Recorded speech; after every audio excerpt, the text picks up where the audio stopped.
दोस्तों नमस्कार। विकल्पवाणी सच्चाई की खोज में आपका स्वागत है। दोस्तों, आज का मुद्दा बहुत ही खास है क्योंकि हिंदुस्तान और दुनिया भर में इस मुद्दे पर, जिस मुद्दे को लेकर आज हम वीडियो बना रहे हैं, चर्चा चल रही है। यह है गिग इकोनॉमी। आज की वीडियो में आगे क्या होने वाला है बताने से पहले मैं एक छोटा सा वीडियो आपको दिखाना चाहता हूँ। आपके स्क्रीन पर दिखने वाले ये गिग वर्कर्स हैं।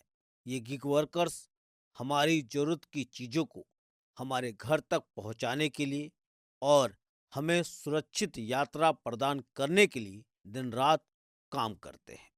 इन गिग वर्करों में कौन कौन आते हैं आपके स्क्रीन पर है।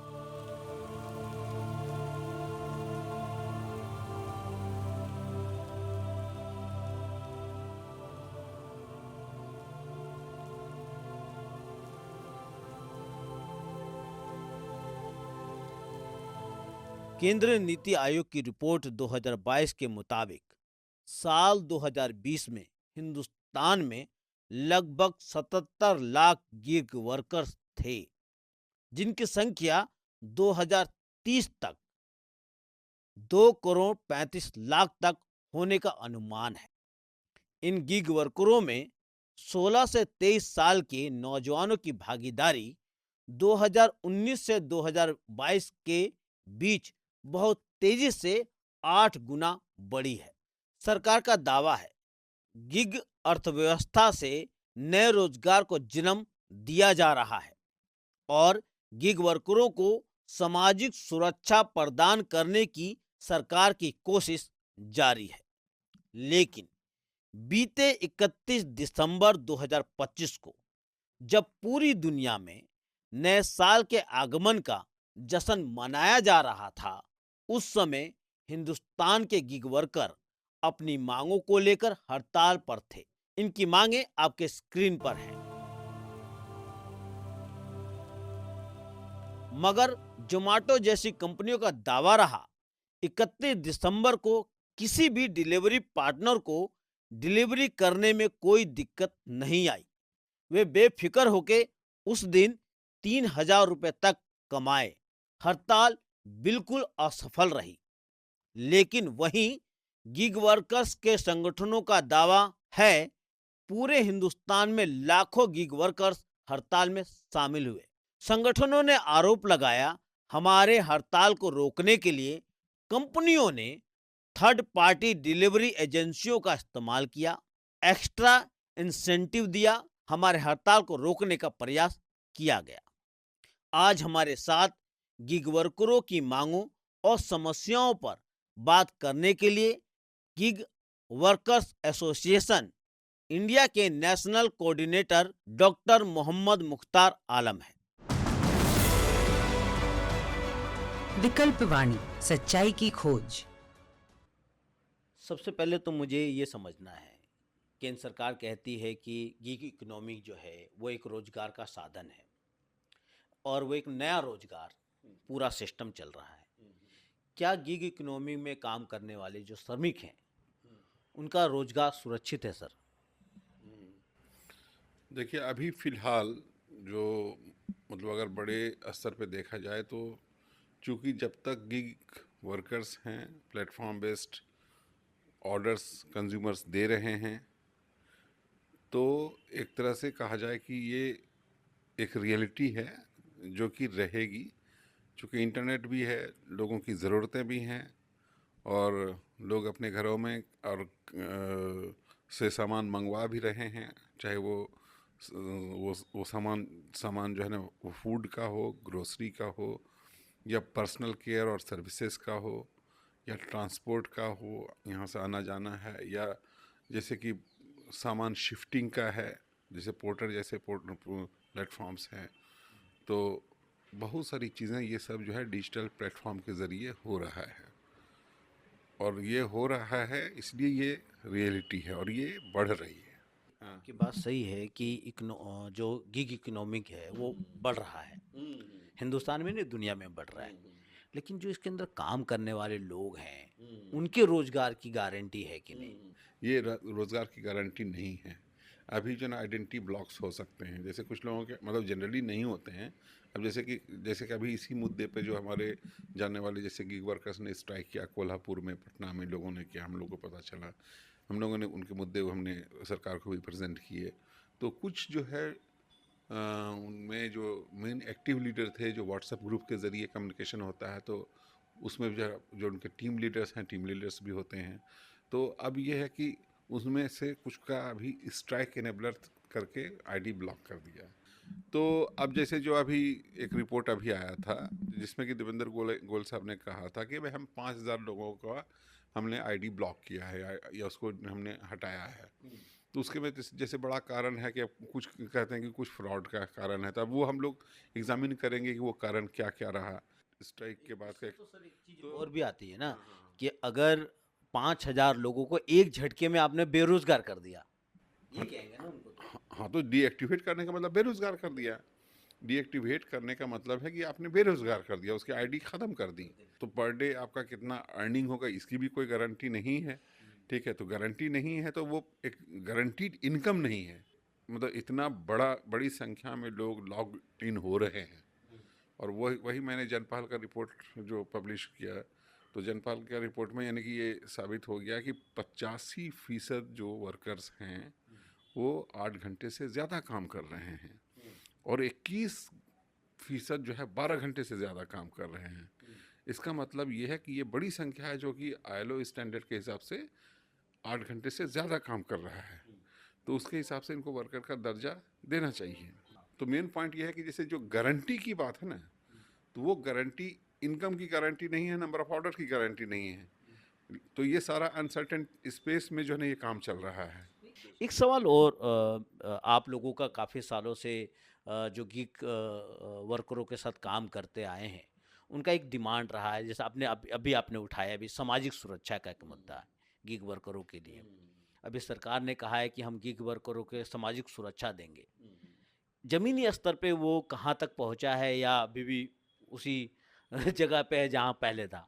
नहीं देखिए, अभी जो सामाजिक सुरक्षा कोड, सोशल सिक्योरिटी कोड में, तो पहले मैं बता देना चाहता हूँ कि हम लोगों ने पोजीशन जो लिया है गीग वर्कर एसोसिएशन एक नेटवर्क यूनियन के नेटवर्क के तौर पे, वो ये कि इनका जिक्र तीनों कोड में होना चाहिए, मतलब सॉरी चारों कोड में होना चाहिए।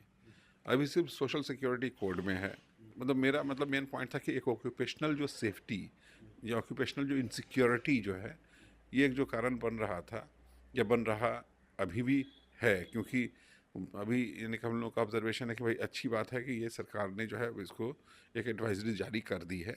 बैन नहीं किया है, अकॉर्डिंग टू वन मतलब एक रिपोर्ट के अनुसार बैन नहीं किया, लेकिन एडवाइजरी जारी कर दिया है कि इसको ब्रांडिंग नहीं करिएगा।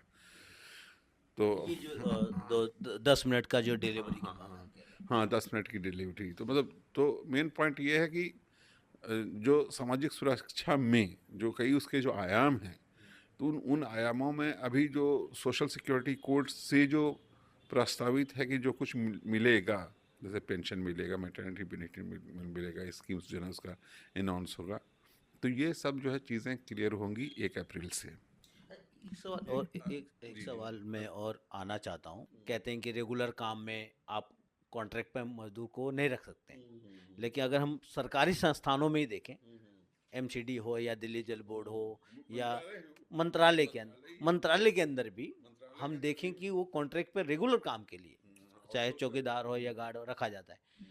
वहाँ भी सुप्रीम कोर्ट के जो आदेशों को पूरा उल्लंघन किया जाता है।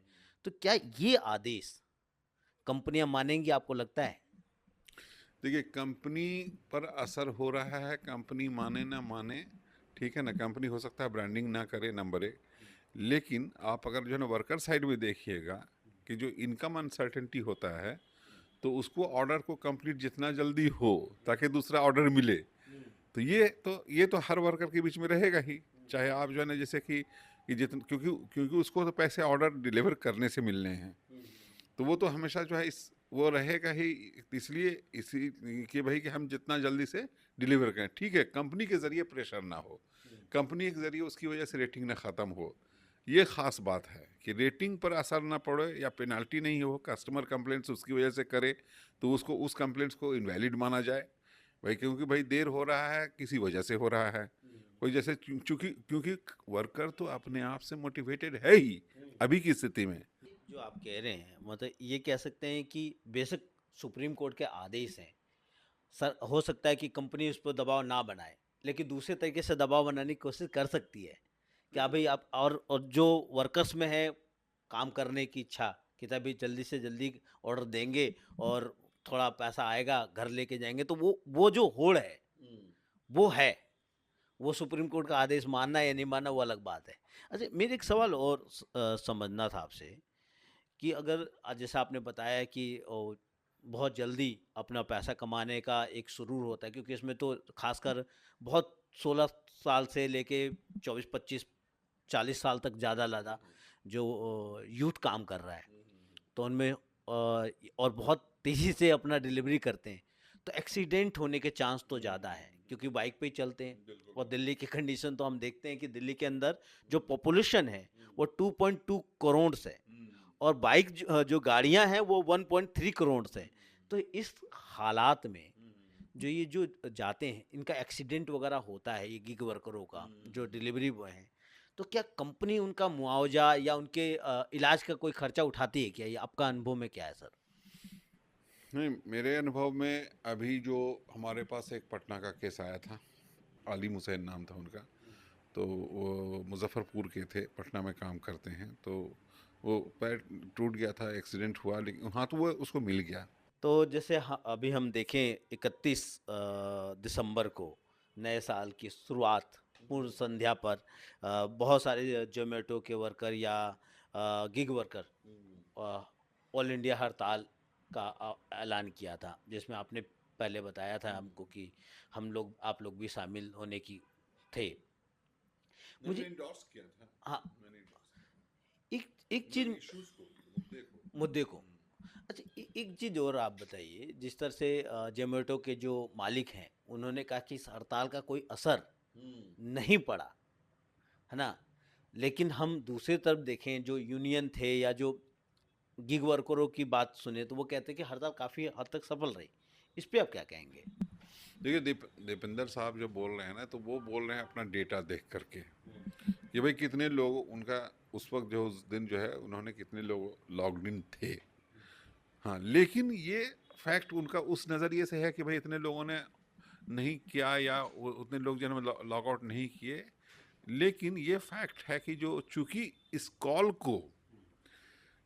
को बहुत सारे ऑलरेडी एक राघव चड्ढा ने पार्लियामेंट में उठाया हुआ था, तो ये ऑलरेडी मीडिया में चर्चा में था।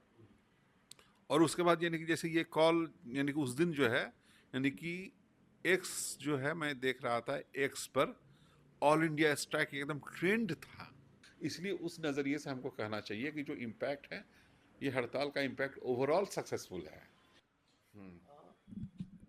जैसा सर ने बताया, दो चीज़ें जो मुझे पूरे चर्चा से समझ में आई। पहली बात कि हड़ताल को इस नज़रिए से नहीं देखा जा सकता कि कितने मुनाफा बना या कितने लोग उस समय काम कर रहे थे। हड़ताल इसलिए होती है कि जब सरकार या कंपनी जब मजदूरों की आवाज़ों को सुनते नहीं है तब मजदूर बाध्य होता है अपनी आवाज़ सुनाने के लिए। वो आवाज़ कितनी सुनी गई, उस पे कितने लोगों ने रिएक्ट किया, वो सवाल है। और ये हड़ताल 31 तारीख का हड़ताल पूरी दुनिया में चर्चा का विषय बना था। कई न्यूज चैनलों को, कई अखबारों को पूरी दुनिया के अंदर ये चर्चा का विषय बना कि हिंदुस्तान के जो गिग वर्कर हैं वो अपनी समस्याओं को लेकर आवाज़ उठा रहे हैं। इसका ही रिजल्ट हम देख सकते हैं, सुप्रीम कोर्ट को एक फैसले के तहत लेना पड़ा कि 10 मिनट की जो डिलीवरी थी वो नहीं की जाएगी, उसकी ब्रांडिंग नहीं की जाएगी। तो ऐसा नहीं है कि ये सफल असफल की बात नहीं है।